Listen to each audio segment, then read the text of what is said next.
Bonjour à tous, est-ce que vous nous entendez Bonjour à bien? tous. Bonjour tout le monde, bienvenue. Je suis tenté par faire le bienvenu de Vincent Gann, mais on va lui laisser cet honneur. Bienvenue pour cette analyse technique du mardi midi. Voilà, il est inévitable. Ok, nickel, le son, c'est parfait. Quel roi ce Vincent. Par contre, l'image ne s'est pas mise à jour, moi, sur... C'est pas mise à jour. Ah si, c'est bon. Ok, tout va bien. Avec un Bitcoin qui se rapproche des 40 000 $ et un CAC 40 qui est sur ses records historiques. Technical briefing. Tout va bien. Il n'y a aucun souci. Restons comme ça. Bon, on va commencer ce petit live, je pense, par ce qu'on en parle depuis quand même plusieurs semaines, et là il est actuellement présent. On va en gros donner les droits de modération à une personne, donc c'est Erim Chazen, parce que pour ceux qui se demandent, parce qu'il est là depuis le tout début, et on va pouvoir le mettre modo, on verra pour en mettre d'autres par la suite. Donc aucune obligation, Erim, c'est juste nous aider dans la modération pour un peu, s'il y a des mecs qui spamment un petit peu trop ou qui essayent d'arnaquer d'autres personnes, de les time out. En gros, c'est juste ce petit privilège. Donc, si jamais il y a Thomas qui vient, n'hésite pas, tu vois, le time out par exemple, si tu vois marqué Thomas Cryptos, n'hésite pas, ça saute, ça, il est interdit dedans. Normalement, ça devrait être bon. Dis-moi, Erim, si ça fonctionne. Donc dites bienvenue à Erim, qui est notre premier modérateur officiel. Et voilà, il y a la petite épée du modo à côté du pseudo. Ça, c'est le sacré privilège. Thomas le spammer. Bon, alors effectivement, vous commencez à... J'ai vu quelqu'un qui disait... Ok, merci pour le son, je baisse un petit peu. Ma mise de départ, est-ce que effectivement vous êtes en train de retourner dans le vert un petit peu ou pas? Avec un Bitcoin qui est à 39 370. Qu'est-ce que ça dit? Pour ceux qui ont hold et qui n'ont pas vendu, aujourd'hui, finalement, ils se disent c'était la bonne chose à faire. Là, on revient au niveau, quasi au niveau d'avant le gros dump. Bon, bien sûr, on est encore très loin des 50K qu'on avait rejoint, dans lequel on était en range, pardon. Mais là, on repart presque aux 40K et c'est bien, c'est bon signe. Je crois que la zone à surveiller, en tout cas les analystes surveillent les 42 000. Ce serait le prochain. Maintenant, c'est devenu une résistance, la prochaine résistance à passer. Dans le vert, pas bouger. On peut faire un petit sondage pour voir si les gens sont revenus à l'équilibre. Ouais. On va lancer voir ça. Un petit peu. Mais c'est bloqué par Twitch, je n'ai aucune idée pourquoi. En tout cas, ouais, ça fait plaisir d'être un peu plus dans le vert.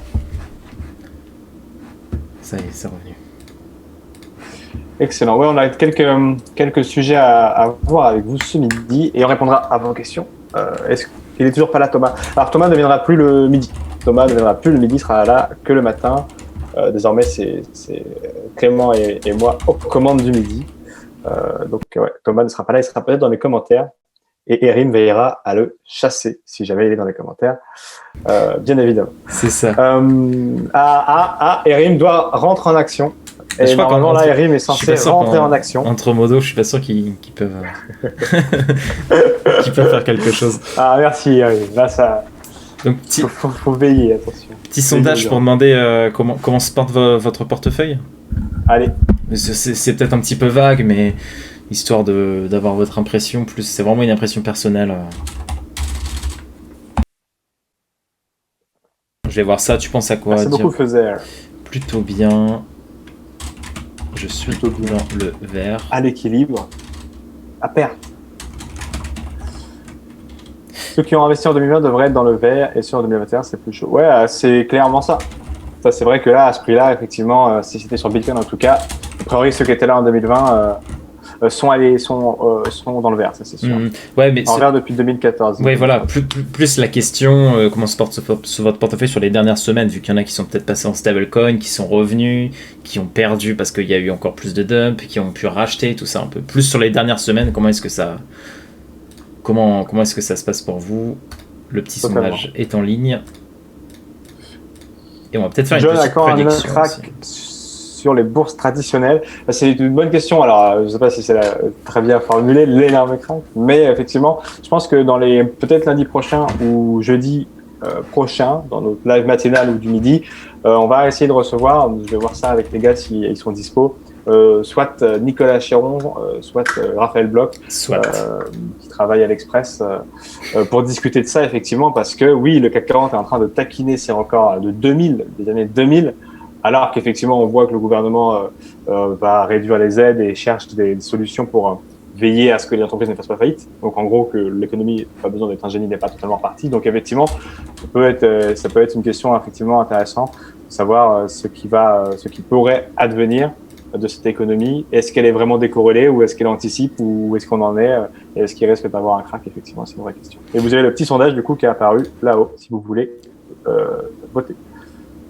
Moi, j'affiche mon écran, je sais pas si tu vois Valentin, là j'affiche le CAC 40 et c'est vrai que déjà on a déjà, je m'intéresse pas forcément au marché tradi perso, je suis de fond avec des analystes plus expérimentés là-dessus on va dire, mais on a déjà retrouvé tu vois le niveau d'avant la crise Covid depuis fin mars. Ouais, clairement. J'avais même pas check ça, mais c'est hallucinant. Du coup là on est sur quasi un ATH, ouais c'est ça, tu parlais des débuts des années 2000 exactement. On va être sur un ATH alors que la situation économique mondiale elle est, on va dire, elle est un peu dans le mal quoi. Voilà, donc effectivement moi je pourrais pas me prononcer, mais est-ce que ça anticipe ou pas, est-ce que c'est décorrélé ou parce que c'est dangereux. Dites-nous si ça vous intéresse dans le chat qu'on reçoive soit Nicolas, soit quelqu'un d'autre, effectivement Raphaël ou quelqu'un d'autre pour en discuter. Effectivement faire un parallèle et pourquoi pas en même temps avoir CM ou Vincent Gann ou, et vous le savez peut-être déjà, l'experte mondiale d'Ishimoku qui nous rejoint dès demain sur Crypto, c'était pour toutes les semaines, Karen Pelway, d'avoir effectivement ce petit 2-3 experts du monde tradi et de la crypto pour discuter un peu de tout ça. Ça me fait penser un petit peu à la série que j'avais l'occasion de produire il y a quelques mois, Quelle place pour Bitcoin dans la prochaine crise économique, que vous pouvez regarder d'ailleurs sur YouTube, où j'avais reçu Raphaël Bloch, justement Nicolas Chéron également, il me semble, ou c'était sur un autre épisode, mais en tout cas on avait étudié cette question-là, et Asher, Anis Lajnef et Idriss Taberkan.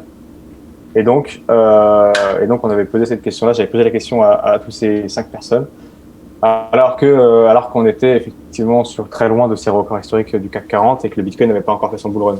Ça mériterait une petite mise à jour, cette série, qui est pas si vieille parce qu'elle a moins de 6 mois, mais tout va très vite.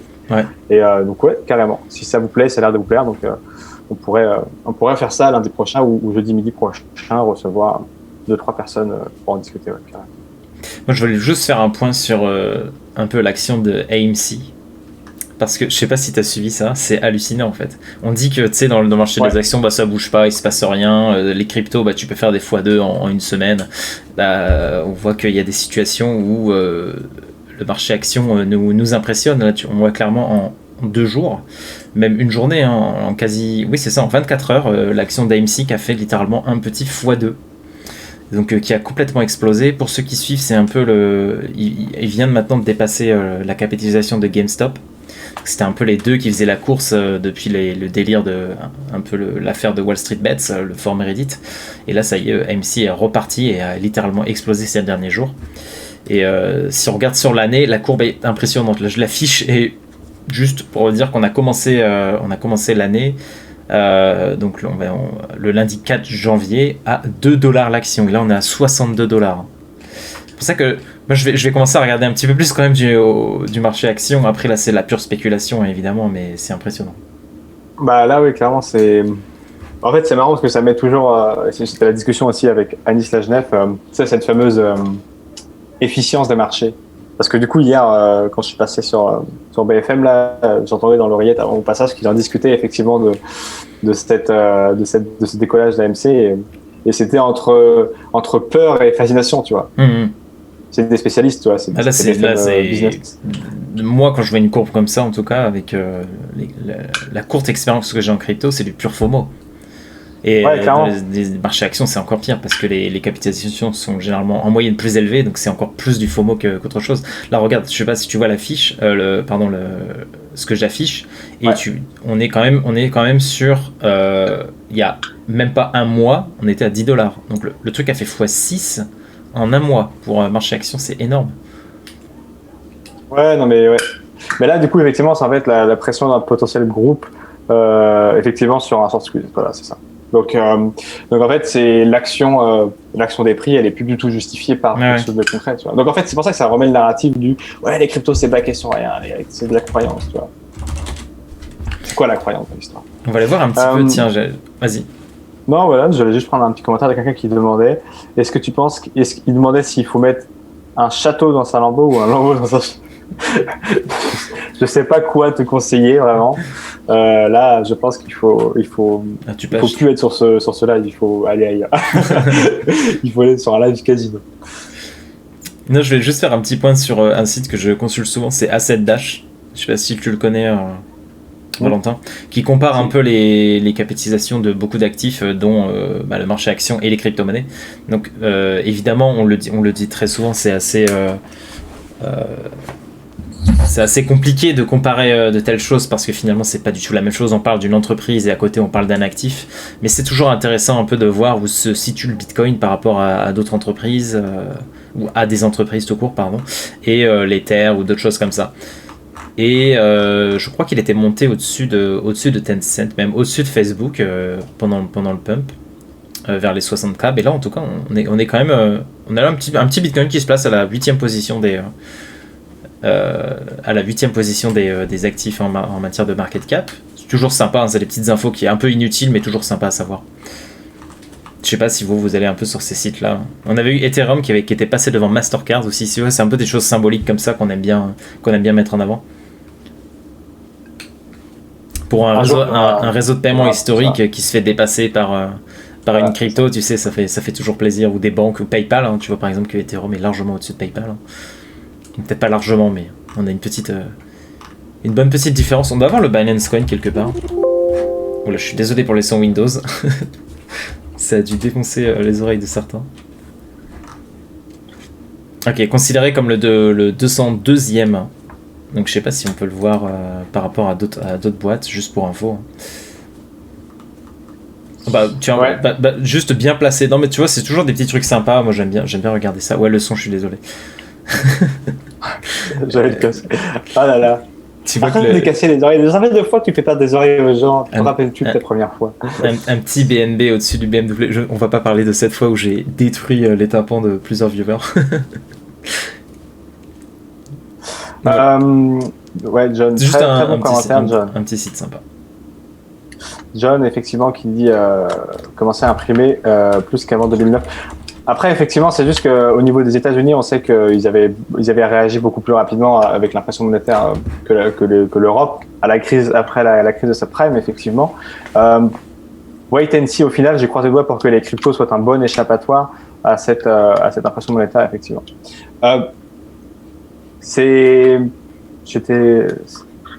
T'as vraiment fait des gens sont sourds à cause de toi, il va falloir payer. Opération surdité. Non, c'est une vraie interrogation. C'est une vraie interrogation de savoir si les crypto-monnaies, en fait, on le connaît, c'est pour ça qu'on est là, et probablement c'est pour ça que vous êtes là. C'est qu'effectivement, les crypto-monnaies, elles sont finies. En tout cas, Bitcoin, il est fini, 21 millions. Après, effectivement, Ethereum, et on en discutera tout à l'heure. C'était un des sujets de BFM hier. C'est effectivement sa capacité à devenir déflationniste. Je sais pas si dans le chat vous avez suivi un peu ça sur Ethereum, mais en vérité c'est que plus Ethereum sera utilisé dans ces prochaines mises à jour là qui vont arriver, une mise à jour apportera la capacité de devenir déflationniste. Donc effectivement, plus le réseau sera utilisé, plus pour faire très simple, une partie des frais seront brûlés et donc le réseau deviendra déflationniste. Donc effectivement, on a d'un côté quelque chose où la valeur elle est finie et où la valeur diminue, dans un monde où en face on imprime de la richesse, on imprime de la monnaie sans effectivement avoir a priori les ressources qui justifient l'impression monétaire. Ça c'est certain. Après, effectivement, il faut voir dans quel cadre, et ça sera peut-être l'occasion d'en discuter avec d'autres analystes techniques plus de la CeFi, de la finance classique traditionnelle dans les prochains jours, mais il faut voir en fait dans quelle mesure l'effondrement, ce que c'est ça en fait dont tu parles, c'est effectivement s'il y a effondrement, est-ce que l'effondrement serait systémique, auquel cas tout y passera et les crypto-monnaies seront vendues comme tout en fait pour répondre aux appels de marge et essayer de sauver un maximum de choses comme c'était le cas en mars. Et si ça doit pas repartir parce que le système est trop enrayé, Est-ce qu'elles subiront moins ces fluctuations? Je sais pas. En tout cas, je pense que la question à se poser, c'est est-ce qu'on sera plus en capacité d'accepter ces crypto-monnaies-là ce jour-là que des euros ou des dollars?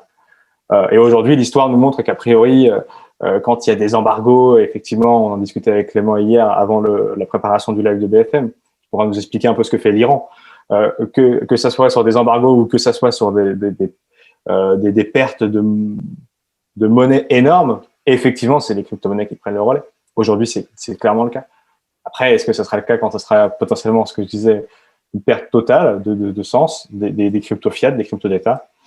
Peut-être qu'effectivement, c'est la fameuse phrase, tu sais, Clément, je sais plus c'est quoi, c'est Marc qui m'avait donné, je la connaissais pas trop, ce même-là, avec Matrix, tu sais, qui dit tu veux dire qu'un jour on pourra échanger un bitcoin contre des millions, et les mecs répondent, ce jour-là, tu n'en auras pas besoin. C'est qu'à quel moment un jour on aura besoin de se dire ça vaut 50, 60, 100 millions d'euros ou 100 000 euros, je sais pas. Il y aura plus ce rapprochement-là, en fait. Mais est-ce que ce sera nécessaire? Après, là, on n'y est pas pour ça, pour une telle, bien sûr, mais telle adoption, on n'y est pas encore, je pense. Ouais, ça c'est sûr. Et du coup, ce que tu m'avais dit sur l'Iran hier qui était très intéressant, qui aussi illustre finalement cette utilisation. Ouais, attends, je sais pas, il y a un bruit chelou de ton côté, je sais pas d'où ça vient. Tu veux rendre les viewers sourds, toi aussi. Non, du coup, alors pour l'Iran, si je peux en parler, c'est en gros l'Iran, c'est un pays qui a légalisé le mining de crypto-monnaies et surtout de Bitcoin assez récemment, il y a à peu près 1 an. Mais ils le font dans un intérêt du gouvernement en fait, parce que les mines les fermes de mining qui sont autorisées en Iran, elles doivent impérativement revendre les bitcoins qu'elles minent à la banque centrale. Et ce qui fait en gros que la banque centrale iranienne arrive à obtenir du bitcoin pour moins cher que s'il l'achetait sur le marché. Et en fait, ce bitcoin sert ensuite aux transactions internationales parce que le bitcoin, parce que l'Iran, il est sous plusieurs restrictions en fait pour faire des échanges et tout. Ils peuvent pas, ils sont sous embargo et les États-Unis leur ont imposé des restrictions pour les transactions internationales, donc ils utilisent le bitcoin pour contrer ça, pour échanger avec d'autres pays. Donc on n'a pas de vision ni de transparence vraiment sur ce qu'ils font, mais c'est ce qu'annonce la Banque centrale en tout cas, qu'ils utilisent le bitcoin qui est miné sur son territoire, par des fermes sur son territoire plutôt, pour échanger avec d'autres pays. Et ça lui permet de passer outre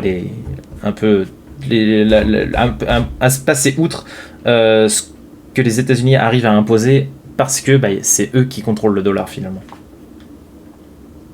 Ouais, totalement. Et on a fait une vidéo aussi avec le fondateur de Avax chez Crypto. On l'a fait aussi à Algobot. Ouais. Si vous voulez regarder un petit peu, effectivement, il y a un mauvais son du côté de chez Emin, mais l'information est on a servi de crash test. Ouais, ça c'est clair. Emin, il a sorti son micro qui datait de 20 ans pour nous et on lui en a fait acheter un nouveau pour l'interview de JDC. Ça, c'est une question très intéressante. Et puis, alors, l'Iran fait comme Carlos Ghosn. Donc, c'est une question très intéressante d'Elon, sur Elon Musk, effectivement, qui est un peu le thread, je ne sais pas si vous l'avez lu, de croissance, je ne dis pas de bêtises, qui en fait, et c'était la discussion que j'avais tout à l'heure avec un collègue de Cryptos, qui est, c'est quoi le narratif derrière tout ça? Derrière, effectivement, en fait, qui est toujours très intéressant à interroger quand on fait des recherches, quand on fait du journalisme ou quoi, c'est le narratif derrière les choses. Et le narratif d'Elon Musk, il est particulièrement intéressant, a priori à étudier, parce qu'on a quelqu'un qui est excessivement intelligent, a priori, jusqu'à preuve du contraire, qui a quand même créé PayPal, qui a quand même été capable de s'investir dans Tesla, de créer SpaceX, et voilà. Et qui donc, a priori, le jour où il dit qu'ils acceptent Bitcoin, je suppose qu'il est au courant que Bitcoin se mine et donc que ça pollue un minimum, ou en tout cas que ça crée effectivement de la puissance, ça rejette des choses dans l'atmosphère, ça c'est certain. Après, effectivement, il fait marche arrière 2 mois après, Clément, 1 mois et demi après. Attends, j'étais mute, ouais, c'est ça à peu près, ouais. Très rapidement, 2 mois et demi, je crois. Enfin bref, très rapidement. En 2 mois et demi. Ouais, c'est ça. Donc effectivement, en 2 mois et demi, le mec il fait marche arrière alors qu'il voilà. Donc première narration qu'on pourrait se dire, c'est subi des pressions de ses investisseurs, il a subi des pressions des gouvernements. Il veut continuer à vendre effectivement ses crédits de pollution là. Je sais plus comment ça s'appelle, mais en gros, faut savoir que je crois que c'est ce que dit Croissance, si je dis pas de bêtises, entre 5 et 7% du chiffre d'affaires de Tesla est issu de la revente de ces crédits. Comment les crédits, comment on dit? J'ai pas le nom exact. Je sais ce que c'est dans le principe, mais je connais pas le nom exact. Et on va nous le dire dans le. Si vous l'avez dans le chat, on va nous le dire dans le chat. En fait, les crédits, voilà, en gros, c'est des crédits de pollution, hein, tout simplement. Crédit vert et crédit carbone, exactement. Merci. C'est crédit carbone. Et quand on pousse un peu du coup le truc encore un peu plus loin, c'est ce que fait Croissant, c'est qu'il se dit, attendez les gars, on a un mec qui sait où il va, qui sait ce qu'il fait, qui a des investisseurs un peu positionnés à droite à gauche, et qui fait du coup l'hypothèse que il fait marche arrière aujourd'hui en créant un problème. Tu vois, il crée un problème avec cette pollution du Bitcoin. Il nous dit il y a une semaine ou deux, en fait les gars, j'ai discuté avec des mineurs de crypto-monnaie Bitcoin, on a peut-être trouvé une solution pour moins polluer. Et on sait que le mec, il est quand même aussi dans ses activités et dans ses investissements très exposé à des entreprises de panneaux solaires et à des entreprises effectivement qui vont proposer de l'internet sur des satellites. Et effectivement, quand tu prends tout ce narratif, que tu mets toutes les pièces du puzzle, tu te dis, est-ce qu'il ne reviendrait pas dans 6 mois, 1 an, 2 ans, le gars, pour nous dire, ah c'est bon en fait, la solution au problème de la pollution de Bitcoin, je l'ai. Parce qu'en fait, on ne sait pas tellement trop stocker l'énergie aujourd'hui. Donc, ce surplus d'énergie qui vous permet aujourd'hui d'être autonome dans votre consommation peut aussi vous permettre d'être autonome financièrement parce que votre surplus peut vous permettre de miner du Bitcoin. Et ça tombe bien, on va implémenter un petit processeur, un petit truc qui vous permet de le faire directement sans forcément rajouter quelque chose d'extérieur. Et bien, le mec, s'il fait ça, c'est ce que dit Croissant en gros, c'est pas con. Parce que le mec, il crée un problème, il le résout. C'est-à-dire, comme tout, effectivement, avant d'avoir un téléphone, avant que Apple ou BlackBerry crée le besoin, j'en ai pas forcément besoin. Après, il le crée pas, je pense qu'il il le résout. Bah, il le met en avant. Oui, voilà, c'est plus. Il l'incarne et potentiellement il le résout avec ses propres solutions. Et il est après considéré comme le sauveur. Voilà, c'est ça. Et tout le monde sera a priori d'accord pour dire que c'était un bon move. Sans doute que ça l'est. Mais derrière ce move-là, effectivement, il y a quelque chose de plus grand, et ce narratif, il n'est pas absurde. Je ne sais pas ce que vous en pensez dans le chat, mais pour moi, ce truc-là, il n'est pas absurde. Et en plus, il s'inscrit toujours, hein. C'est-à-dire, la situation économique n'a pas changé. Effectivement, on est toujours dans une situation économique de, a priori, et encore une fois, sous réserve, on en discutera avec les analystes la semaine prochaine, mais de décorrélation des indices et d'économie, effectivement, qui n'est pas totalement repartie. Donc, le narratif qu'on avait il y a 1 an en mode se protéger de l'inflation est toujours présent. Plus que jamais, parce que c'est maintenant que ça va se ressentir, si ça doit se ressentir. Mais il y a des problèmes écologiques qui pourraient être réglés par ce genre de solution. Je ne sais pas ce que vous en pensez dans le chat, mais c'est pas inintéressant. Et ce thread-là de Croissance, je vous invite à le lire. Il est assez intelligent et intéressant. Je vais vous partager le thread de Croissant parce que il est très très complet et vous permettra peut-être d'en savoir plus là-dessus. Ça permettra peut-être de ne pas vendre vos bitcoins trop tôt. Ça tient la route. Ouais, le jour où ça tient la route. Ouais. Moi, je suis d'accord, mais ça tient la route. Moi, j'y crois. À voir. C'est peut-être une stratégie très long terme. Ouais. À voir. Toujours très... Clément, il est là pour... Peut-être. Clément, il est là pour rapporter la raison sur cette terre. Oui, parce qu'on ne sait pas, là, c'est un gars qui fait une théorie, c'est pour ça, la théorie ça vaut ce que ça vaut, oui, ça tient la route sur le papier, après à voir, on ne sait pas ce que Elon Musk a dans la tête, on ne sait pas ce qui est possible de faire à notre niveau d'un point de vue technique, c'est plein de choses, tu vois, des paramètres qu'on ignore, finalement c'est pour ça que je pense qu'il faut relativiser un petit peu et prendre un peu de recul là-dessus, et c'est peut-être encore un peu trop tôt pour faire des théories comme ça. Moi, je pense en tout cas, après, c'est des choses intéressantes à étudier, effectivement.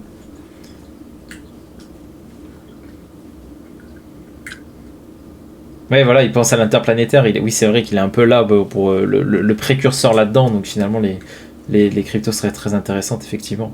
Il te faut une monnaie numérique de toute façon si tu veux avoir un truc commun entre, imaginons un monde où tu as une économie sur Mars et qui soit liée à celle de la Terre, il te faut une monnaie commune. Là par contre on part peut-être un petit peu loin, mais c'est ce qui pourrait arriver.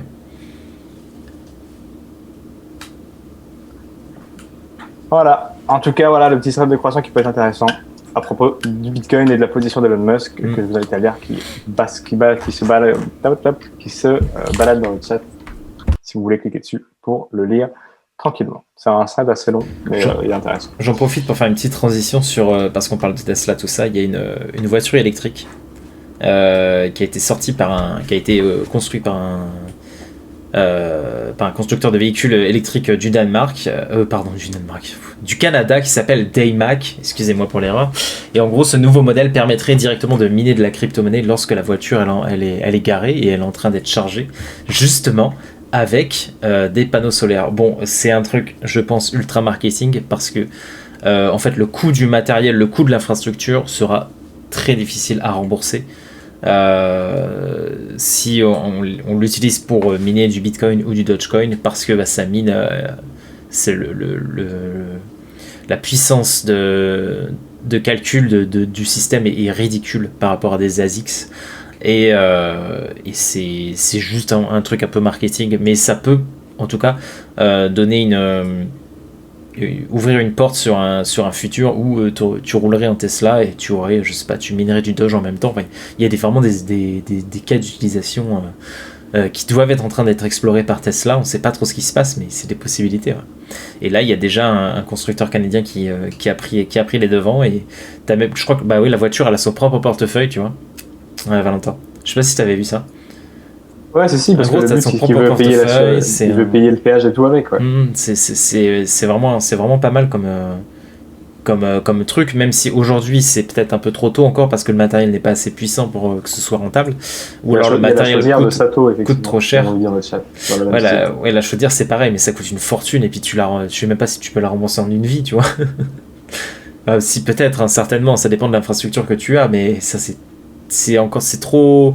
C'est des précurseurs en fait, et c'est difficile d'aujourd'hui de les voir s'installer dans la vie de tous les jours, parce que soit l'investissement original coûte trop cher, soit pour que tu rembourses son investissement, ça va prendre 40-50 ans, donc c'est pas forcément rentable. Ouais. Mais c'est des premières pistes. S'il y a un mec qui pique la bagnole, est-ce qu'il pique la crypto? Je pense qu'ils ont réfléchi à l'hypothèse quand même. Mais ouais, alors effectivement, ce qu'on disait hier aussi, Clément, c'est que c'est pas très, c'est très gadget et c'est très fascinant comme c'est inintéressant. C'était ça, je crois, la formule. Mais c'est vrai que se dire, on peut rouler, recharger, miner des cryptos pour ensuite payer son péage avec, ou potentiellement payer ses propres recharges avec, ça peut être intéressant à terme. Ce sera probablement pas capable et possible avec cette voiture-là, parce qu'effectivement, encore une fois, la capacité qu'il faut pour miner, effectivement, ce sera une voiture électrique de cette taille-là qui sera rentable sur le court moyen ou long terme même. Mais le principe de je roule, je peux peut-être miner, et quand je recharge, vu que je m'en sers pas parce que c'est une voiture solaire, et ça mine tout seul, et derrière ça me permet de tout faire. Je trouve ça assez dingue sur le principe, sur le papier. Mais sur le papier, c'est voir cool, effectivement ce qui se passe. Ça, c'est la vraie question. Ouais. Est-ce que la bagnole elle prépare le café aussi, tu vois? Ça, c'est la vraie question. Quelle utilité, tu vois, quelle utilité?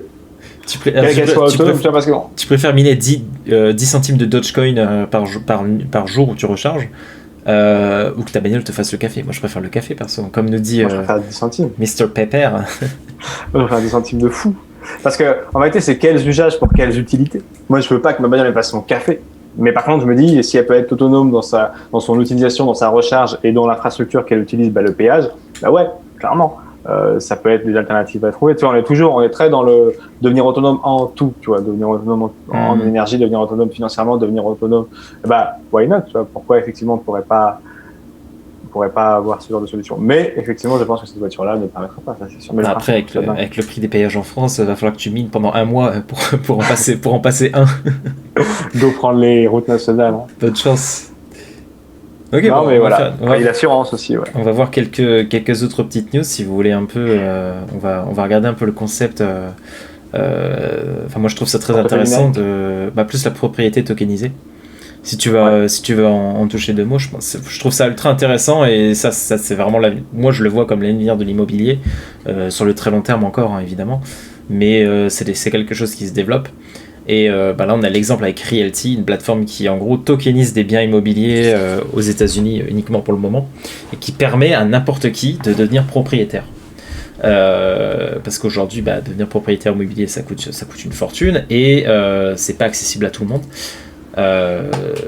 Realty, c'est là-dessus qu'ils essayent de se placer, et en gros de vendre des parts d'un bien immobilier. Donc ça, c'est généralement entre 50 et 55 dollars la part du bien immobilier. Et en gros, ça vous permet de récupérer, en fonction du nombre de tokens que vous avez, vous récupérez bien sûr un taux d'intérêt autour de 10 à 12% par an. Donc ça peut paraître faible à ceux qui sont dans la DeFi, dans les crypto-monnaies, mais ça reste un investissement alternatif du coup, parce que vous investissez dans l'immobilier directement. Et ce qui est très sympa, voilà, c'est que vous pouvez aussi revendre ces parts ultra facilement sur une plateforme. Donc en gros, vous avez 10 tokens qui coûtent 500 dollars, et bien vous pouvez les revendre le jour où vous dites bon moi ça m'intéresse plus, ou j'ai envie d'acheter un autre bien, de participer ou d'avoir de la propriété sur un autre bien qui vient de sortir, et ben vous revendez les anciens, vous achetez les nouveaux, enfin vous faites ce que vous voulez, c'est ultra facile, ultra rapide, et c'est malheureusement, et c'est finalement normal, on a eu la question sur cet article, c'est bien évidemment aux propriétaires, donc aux propriétaires au pluriel, parce qu'il peut y en avoir des dizaines et voire des milliers, de payer les réparations dans le bien en fait. Mais tout est géré par une boîte locale, tout est géré par des artisans locaux, vraiment vous avez rien à faire, juste ce sera retiré des rendements du propriétaire chaque année. C'est pour ça, c'est peut-être pour ça, du coup, l'autre jour, il y a quelques semaines, j'avais un token Realty qui avait perdu 20 balles, c'est-à-dire ils ont pioché pour réparer un truc, du coup. Peut-être, ouais. Ah. Il y a moyen. Okay. Mais après, il y a des assurances et tout ce qu'il faut, bien sûr. Tu peux revendre. Après, il y avait... Alors, oui, techniquement, tu peux revendre ton token plus cher. Je vois pas le pseudo, c'est ultra. Oui, si. Tu peux revendre le plus cher, ça dépend de l'offre et la demande. Si, je sais pas, le logement, il y a un truc en particulier, les gens veulent en acheter, tu vas pouvoir le revendre plus cher. Ouais. Tu peux faire une plus-value sur le token, mais à mon avis, c'est très très minime. Combien c'est un rendement de 10%, c'est le mec qui paye à l'intérieur. C'est les loyers, ouais. Loyer, ouais, c'est ça. C'est juste qu'en fait, il y a une question qui est assez intéressante, qui dit les SCPI avec un peu de crypto dans useless. Ouais, mais je veux dire, effectivement, un SCPI, c'est très intéressant, tout ça, il n'y a pas de problème, mais c'est chiant à faire. Là, je me connecte sur Realty, j'achète un token, ça me prend 30 secondes, j'ai sur mon MetaMask, je peux le revendre où je veux, quand je veux. Et donc, par définition, c'est un peu plus intéressant, ou en tout cas plus accessible. Là, en fait, c'est comme Bitcoin, c'est échanger de l'argent sans tiers de confiance, useless. On savait. Ouais, mais je veux dire, effectivement, c'est des nouveaux usages, c'est des nouvelles façons de faire. Donc moi, je pense que c'est très intéressant. Alors effectivement, en gros, il faut réfléchir un petit peu combien effectivement ça fonctionne, enfin comment ça fonctionne s'il y a des réparations à faire des propriétaires. Mais l'idée, effectivement, par exemple, la dernière maison, c'est 900 000 euros. Et au lieu que ce soit 900 000 euros, c'est 18 000 tokens de 50 dollars qui sont livrés sur Realty, et chacun peut en avoir une partie. Et donc, le mec, quand il paye son loyer, au lieu que ce soit un loyer il y a une seule personne qui ait payé les 900 000, ça va au prorata de ceux qui ont les tokens. Exactement. Voilà d'où viennent les rendements. C'est des rendements d'immobilier un peu élevés par rapport à la France, mais a priori aux États-Unis. Non, c'est juste les locataires qui payent leur loyer, ouais. Mais imaginons que dans 5 ans, la propriété prenne de la valeur, le token prendra de la valeur aussi. Là, vous pouvez rentrer effectivement pour 50 dollars, avoir un 18e de cette maison-là qui est en vente et gagner 5 dollars environ. Un 18 billionième plutôt. Ah oui, pardon. Ouais. Ah oui, après effectivement, la déclaration des impôts et tout, alors, en fait, ça dépend, c'est un token, quoi. Ce qui est bien, c'est que les gains sont renvoyés en USDC. C'est renvoyé en USDC directement sur votre wallet MetaMask. Donc en gros, la fiscalité, non, c'est toujours la même chose. C'est si ensuite ces USDC là que vous recevez de Realty, vous les revendez contre du fiat, là il y a fiscalité effectivement. Mais vous pouvez très bien faire de l'argent, générer des intérêts sur Realty et les réinjecter dans d'autres crypto-monnaies. Je sais pas, les envoyer sur Binance. Après vous faites ce que vous voulez. Mais il y a l'aspect fiscalité en gros n'entre pas dans le cadre de la plateforme, parce que vous recevez les gains directement sur un wallet personnel qui vous appartient à vous, donc vous faites ce que vous voulez. La blockchain, c'est sur Ethereum et XDAI. Ouais, c'est ça. Ok. Et on avait une question là, effectivement, je la prends sur Ledger de Pseudo Dragon. Il nous demande, parce que c'est vrai qu'on a souvent cette question-là, sur petite question, je pense prendre un Ledger bientôt. Je vois 30 grands wallets pour moi, SafePay, Ledger et Trésor. Lequel choisir en sachant que Ledger leak certains Alors, c'est pas Ledger qui a leak, oui. Enfin, si, c'est la façon dont la phrase a dit, on dirait que c'était Ledger qui a fait en sorte que les infos se leak. Ledger, pour moi, c'est l'un des meilleurs produits d'un point de vue personnel. Mais si tu veux éviter, on sait jamais qu'il y a un autre leak qui arrive, ce que tu peux faire, c'est que tu l'achètes directement sur Amazon. Comme ça, tu es sûr que tu as la sécurité d'Amazon derrière, parce qu'en fait, c'est juste la base de données client qui a leak. C'est rien d'autre. Ouais, donc, le mieux. Moi, je veux dire, ça peut arriver à Amazon aussi. Hein.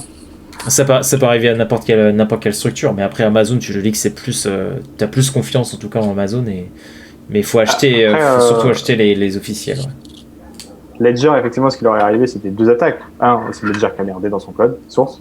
2, c'est Shopify qui avait un mec qui a fait n'importe quoi à l'intérieur de sa structure. Mais après, non, le mieux, effectivement, le risque, effectivement, Amazon, faites attention à ce que ce soit bien un produit officiel et pas un revendeur tierce. Mais effectivement, sinon, vous pouvez... Oui, pas d'occasion, surtout pas d'occasion. Vous pouvez vous faire livrer à votre bureau, si vous avez un bureau sans mettre votre nom, vous pouvez éventuellement vous faire livrer en bureau de poste et d'aller le chercher avec un nom random, ou en tout cas tu peux pas, tu le récupéreras pas si c'est un nom random. Non, mais enfin voilà, tu vas se dire pas votre adresse, quoi. Ou alors l'adresse de votre société que vous mettez aussi en bureau de poste si vous voulez donner encore un peu plus. Voilà, faut faire un maximum de choses. Voilà. Amazon, ça craint pas, si c'est du neuf, eux ils les récupèrent directement de chez Ledger, donc il n'y a aucun problème, mais il faut faire très attention et bien prendre les ventes officielles, évidemment. C'est même Ledger qui vend directement sur Amazon, c'est juste qu'en fait ils passent pas par la base de données de Ledger, mais les acheteurs passent par la base de données d'Amazon, donc certains peuvent penser que c'est plus sécure. Après c'est à chacun de voir comment il veut faire. Comment ça dire que c'est plus sécure, c'est une bêtise. C'est Ledger qui vend directement sur Amazon. C'est au choix de chacun de penser que si c'est plus safe d'acheter sur Amazon ou plus safe d'acheter sur Ledger. Donc tu rentres les données clients, mais tu rentres les données clients chez Amazon, tu les rentres pas chez Ledger. Dans cette astuce là. Mais ouais, se faire livrer au travail, c'est cool aussi, effectivement.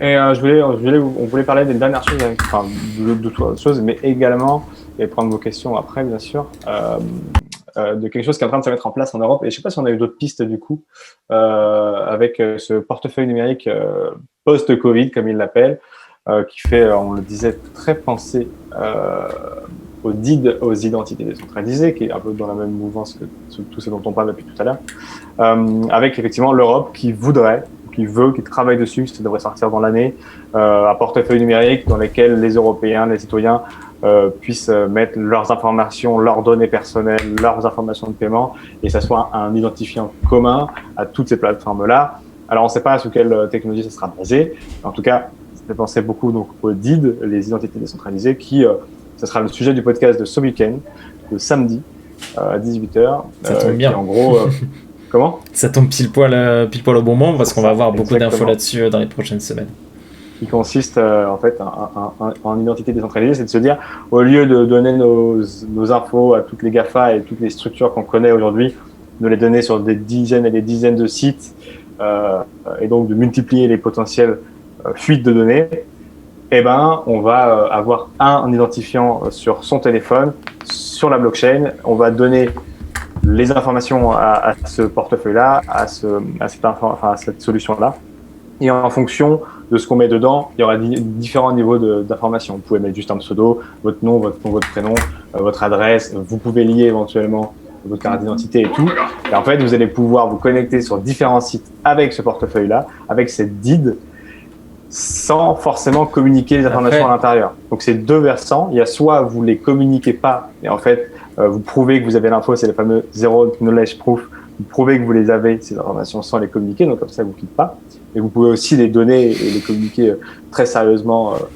Et donc là, on perd un peu l'intérêt du DID, mais voilà, il y a aussi cette possibilité-là.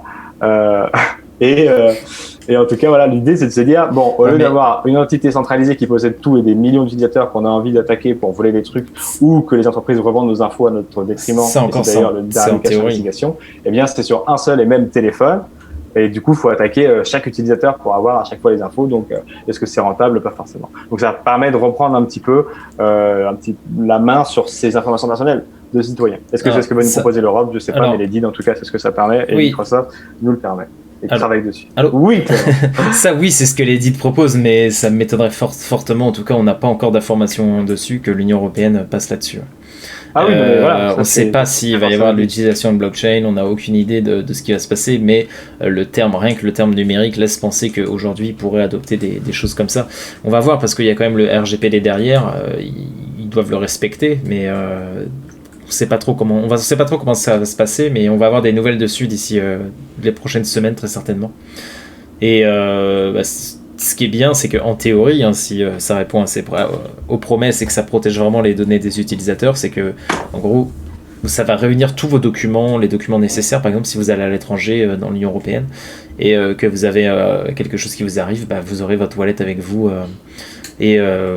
Par exemple, pour l'assurance maladie ou des choses comme ça, il y a déjà des cartes qui existent qu'on peut commander directement, mais là, ça va en gros faciliter tout ce système-là. Mais moi, j'ai mis quelques doutes sur la façon dont ça va fonctionner. C'est surtout ça, à mon avis, on va voir si les gens vont l'adopter ou non. C'est s'ils vont être transparents sur le fonctionnement de ce portefeuille. Et pour les gens qui se demandent pour le crash, c'est ma sonnerie de message. Ouais. J'ai mute. Ils sont au taquet. Voilà pour le wallet numérique, on n'a pas trop d'infos, mais après ce que tu dis, Valentin, c'est ultra intéressant et c'est là-dessus sur quoi on se dirige, mais le problème c'est toujours le même, c'est est-ce que ce sera adopté par les gens, tu vois?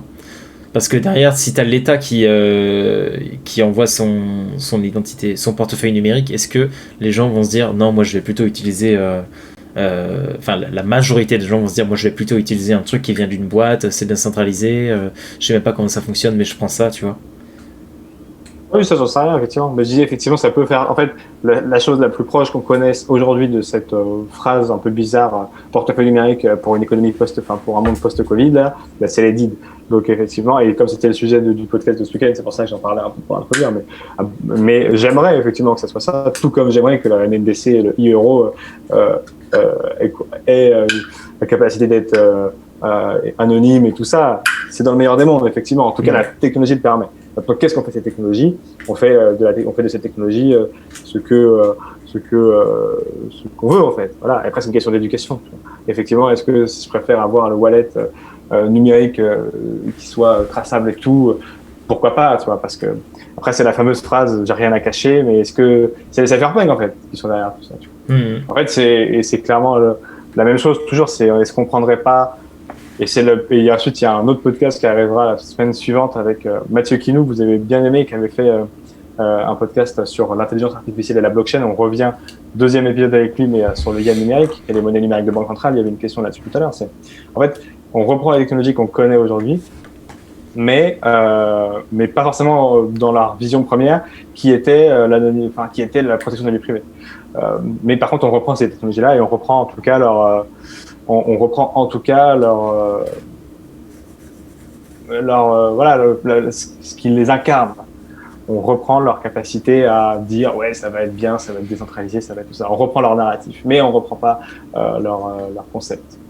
Donc à voir effectivement si le wallet numérique s'inscrit dans la dynamique de la DID, de l'identité décentralisée, avec le Zero Knowledge Proof, avec la capacité de ne pas communiquer toutes les infos, mais de prouver qu'on est en possession de ces infos.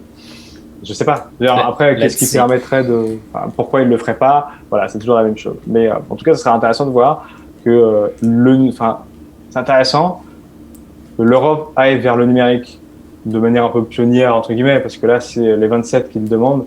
Donc ça pourrait être assez novateur en vérité. Effectivement, c'est un peu, j'ai vu passer France Connect 2.0.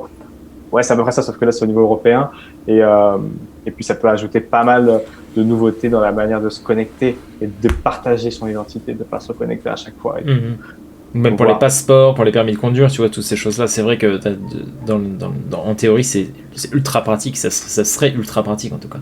On va voir comment c'est mis en place. On va voir ça dans les prochaines semaines, on aura plus de nouvelles dessus. Est-ce que tu vas aller passer sur d'autres petites news, Valentin? Merci beaucoup pour ton abonnement. Ouais, je vais regarder ça. Psylicine, comment tu le tentes? Merci à toi. Non, je vais pas le tenter sur le pseudo. Ouais, c'est ça, c'est Psylicine. Pour son 3e mois, merci à toi. Merci beaucoup.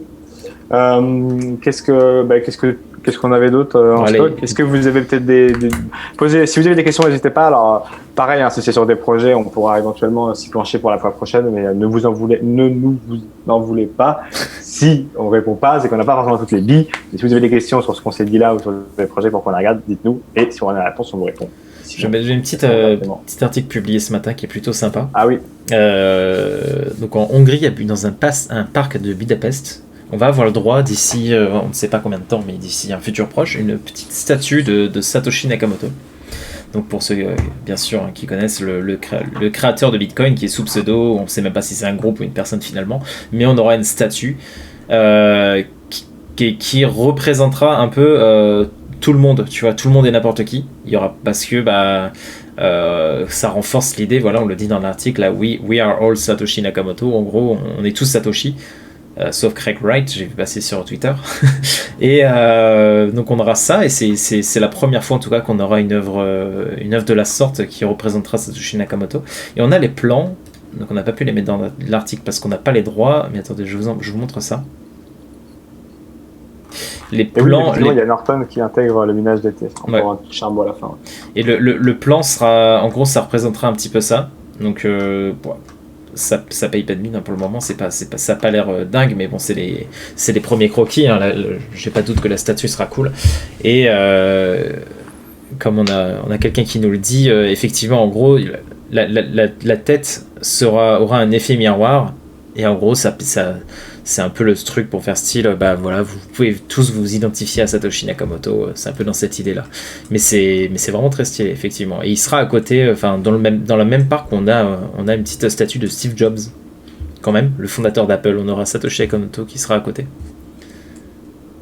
Donc voilà, c'est le petit truc stylé. On aura peut-être un petit pèlerinage qui aura lieu en Hongrie. Je sais qu'il y a déjà plusieurs œuvres. Tiens, juste pour ça. Je sais qu'il y a déjà plusieurs œuvres en tout cas qui représentent le Bitcoin. Faudrait que je la retrouve. Attends.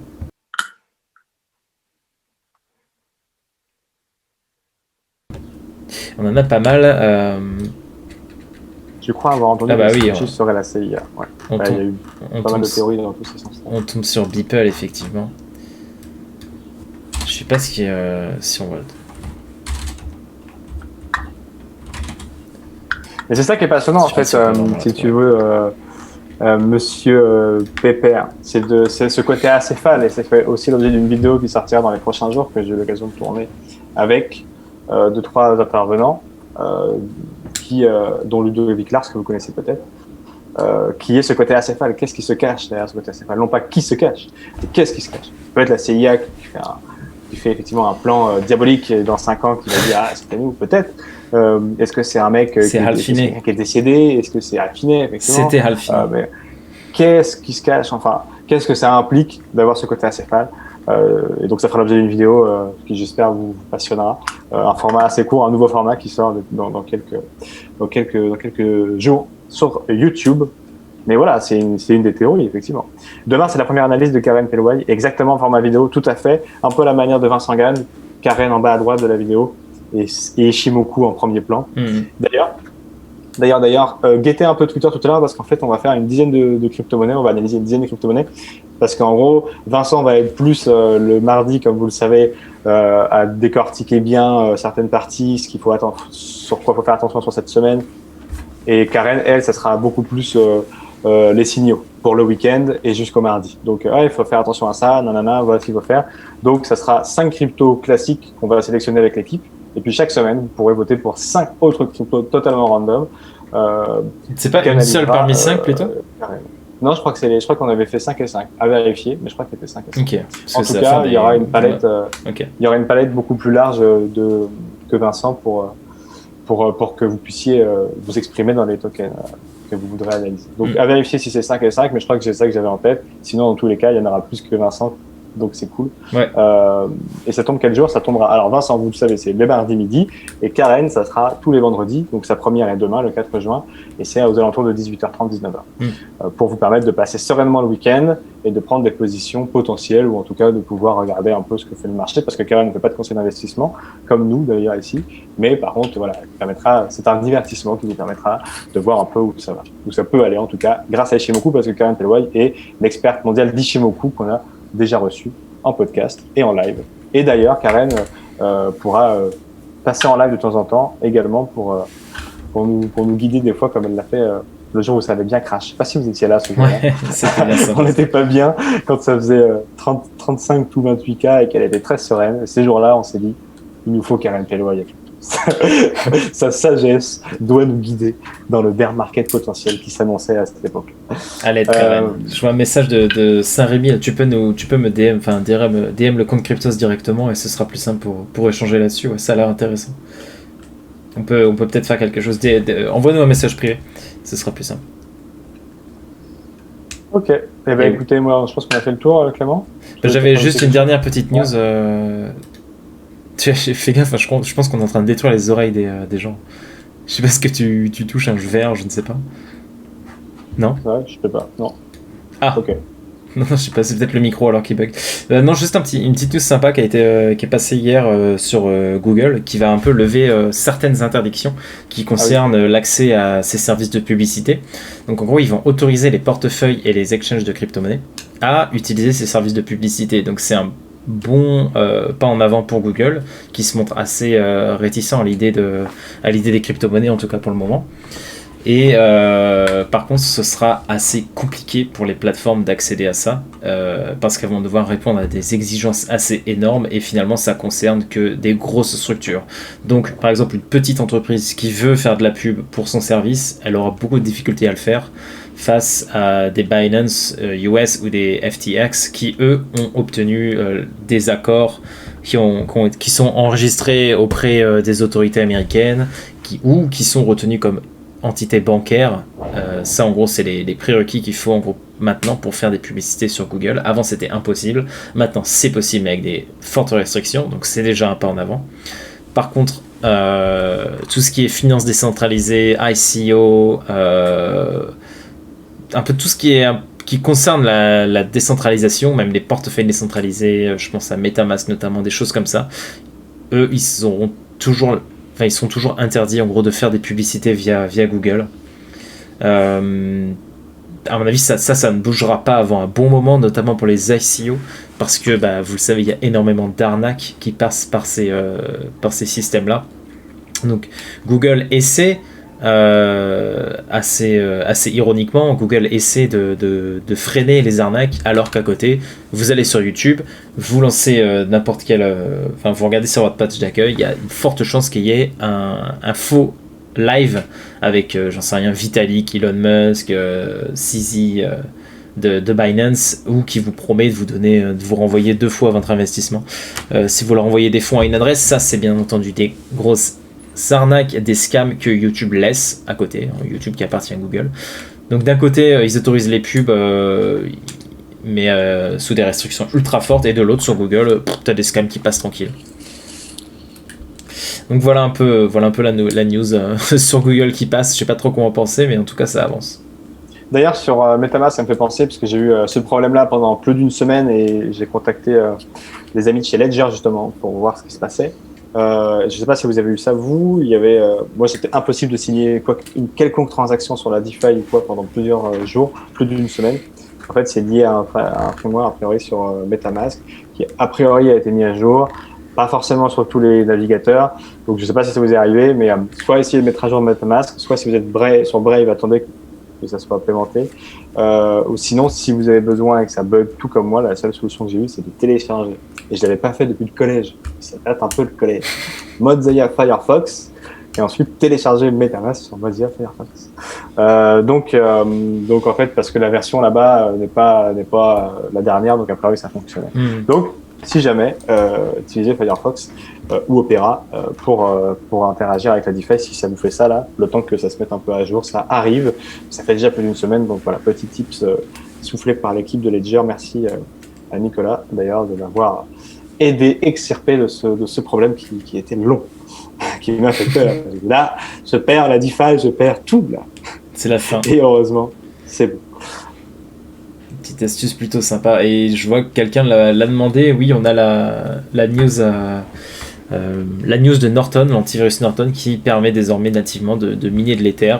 Donc en gros, ça va vous offrir une solution un peu sécurisée de miner de l'Ether. Bon, bien sûr, il y a eu pas mal de trolls et c'est compréhensible, hein, sachant que ils mettent cette feature-là alors qu'on passe en proof of stake d'ici très peu de temps, mais peut-être qu'ils vont également faire la transition, proposer directement d'interagir avec la blockchain Ethereum depuis l'antivirus. Et ce sera un peu, j'ai vu ça passer aussi, ce sera en gros ça donnera une excuse un peu à la lenteur que ça met sur les PC, ces logiciels-là. Et mais voilà, c'est une petite feature un peu, je sais pas trop ce que toi t'en penses, Valentin, de mettre ça dans un antivirus. Parce que tu peux finalement aller le chercher n'importe où, tu vois, cette capacité de miner, mais moi je vois ça comme vraiment élargir le spectre des personnes qui pourraient s'intéresser au mining, et ça ouvre la possibilité à beaucoup de gens en tout cas de s'y mettre. Après, je sais pas si les gens qui vont l'utiliser ne vont très certainement pas avoir le matos qui suit, parce que ceux qui ont le matos sont généralement plus sensibilisés à ça et vont aller chercher des solutions plus intéressantes. Mais en tout cas, ouais, peut-être quelqu'un nous le dit, peut-être qu'ils vont prendre une sacrée commission dessus, effectivement. Ouais, je sais pas trop, mais en tout cas, oui, ça permet toujours d'avoir un petit peu de crypto en plus dans le paysage, quoi, au moins. Oui, voilà. DCM, ça permettra d'avoir une bonne raison pour faire Norton Bug. ou Rome, en tout cas. Exactement. J'ai vu son petit tweet. Quelqu'un qui me dit, juste pour terminer là-dessus, ça vaut quoi MetaMask? L'un des meilleurs portefeuilles que tu puisses trouver. C'est tout simplement, je pense qu'on peut le résumer aussi simplement que ça. C'est un portefeuille qui est utile surtout si tu veux interagir avec ce qu'on appelle le Web3, donc tout ce qu'on appelle les dApps, des applications décentralisées. C'est surtout pour ça, parce que tu peux l'avoir aussi en tant que portefeuille classique pour stocker tes crypto-monnaies, mais sa plus-value, c'est quand même de pouvoir signer les transactions pour accéder à AAV dont on parle souvent, ou en fait, voilà, au Web3, donc à tous les protocoles sur Ethereum notamment, mais sur la Binance Smart Chain aussi et ailleurs. Surtout que l'immense majorité, si ce n'est tous les protocoles, acceptent MetaMask. En tout cas, on peut se connecter au protocole avec MetaMask, parce que c'est devenu le must-have. Puis j'ai rien à MetaMask. On a plusieurs tutoriels si jamais tu veux sur le site, si jamais tu veux check pour MetaMask, comment par exemple intégrer ou ajouter la Binance Smart Chain sur Avalanche. Et oui, c'est gratuit évidemment, oui, bien sûr. C'est totalement gratuit, c'est une extension de navigateur. Voilà. Et donc ouais, je vois que ça continue de parler de Karen. Karen qui d'après Erim enquêteur a pris 6000 followers en mai dernier, plus que d'habitude. Donc peut-être que des gens ici ont bien aimé sa vision et sont allés la follow. Ah ouais, 6000 en mai. C'était un très bon choix. Si c'est le cas, c'était un très bon choix. Donc demain, la première de Karen à 18h30, 19h. N'hésitez pas à refresh la page YouTube de Cryptost pour être le premier à lâcher un first. 25K. Son top c'était 1400. Bon effectivement, a priori, content d'avoir montré les talents de Karen à la sphère crypto en partie en tout cas. Et donc demain, soit sa première chez Cryptost, elle analysera les crypto-monnaies avec Vincent Gagne qui reste chez nous. Et ça nous fait vraiment très plaisir d'avoir ce duo qui se connaît bien. Ouais, c'est cool. Depuis 2012. Ils se connaissent très bien. Et donc c'est vraiment les deux chefs dans leur catégorie. Donc ça fait vraiment trop plaisir de savoir qu'ils nous rejoignent chez Cryptost pour participer à la démocratisation. L'élite de l'analyse technique sur Cryptost. On vous donne l'élite. Exactement. Et tout ça gratuitement. C'est beau. Après, voilà, effectivement, si vous avez des scams pub avant, ne lâchez pas vos thunes, ça ne sert à rien. Attends, c'est ce qu'on disait. Ah oui, malheureusement, parce que c'est vrai que souvent dans les commentaires, je vois de certains podcasts ou autres, ou sur Vincent, effectivement, des gens qui disent vous devriez choisir la publicité qu'on met devant. Non, on peut pas choisir. On les met pas ou on les met. Et sur beaucoup, on les met pas. Sur beaucoup, on les supprime pendant les vidéos parce qu'on met pas trop, en général, de pubs là, qui vous interrompt. Ça, on a fait le choix de pas les mettre. Après, effectivement, les pubs du début, ça aide toujours. Ça, c'est tous les créateurs de contenu et on peut pas les choisir. Mais juste pour dire, c'est tous les créateurs de contenu, ils peuvent pas choisir les pubs qu'il y a devant. C'est selon Ouais. vous ce que vous regardez et tout, bah, c'est les algorithmes. Donc si vous voyez une pub de Chantal, ce n'est pas nous qui la mettons devant, ne vous inquiétez pas. C'est clair. Voilà. Merci beaucoup en tout cas de nous avoir suivis. Merci beaucoup White. Non, ne dis pas le nom. White, Craig White. Pour ça fait penser à. Faudrait qu'on vous le partage un jour. Comment il s'appelle déjà Samuel Etienne, c'est qui lit le pseudo et qui se rend compte de sa connerie au moment où il lit le pseudo. Ah, il faudrait qu'on le mette. C'était très drôle. Merci beaucoup en tout cas d'avoir été là ce midi. Bon appétit si vous n'avez pas mangé. Je pense qu'on va filer. Je sais pas si tu as mangé toi, Clément. Qu'est-ce que tu as mangé de beau? On va y aller aussi. Ouais. On va aller manger et puis continuer de vous informer sur ce qui se passe sur l'industrie des cryptos, sur CryptoStore. N'hésitez pas à visiter le site évidemment. Et merci à tous les subs qu'on a eu aujourd'hui également. Ouais, merci beaucoup. Et pour tous les follow aussi. Et on se retrouve lundi matin avec, on vous tient encore sur Twitter, mais potentiellement les 2-3 experts dont on a parlé pour discuter finance radis, finance crypto et effectivement cette potentielle chute qui pourrait arriver des deux côtés ou de l'un ou de l'autre. Merci beaucoup en tout cas. Et bonne fin de semaine, bon week-end merci et bon à appétit tous. et à lundi. Salut et bienvenue à notre nouvelle. Oh putain, j'ai eu du mal. Bienvenue à notre nouveau modo Erim également. Bienvenue à toi. Et demain, Karen Pelway, 19h. C'est ça. Salut tout le monde. Salut. Ciao.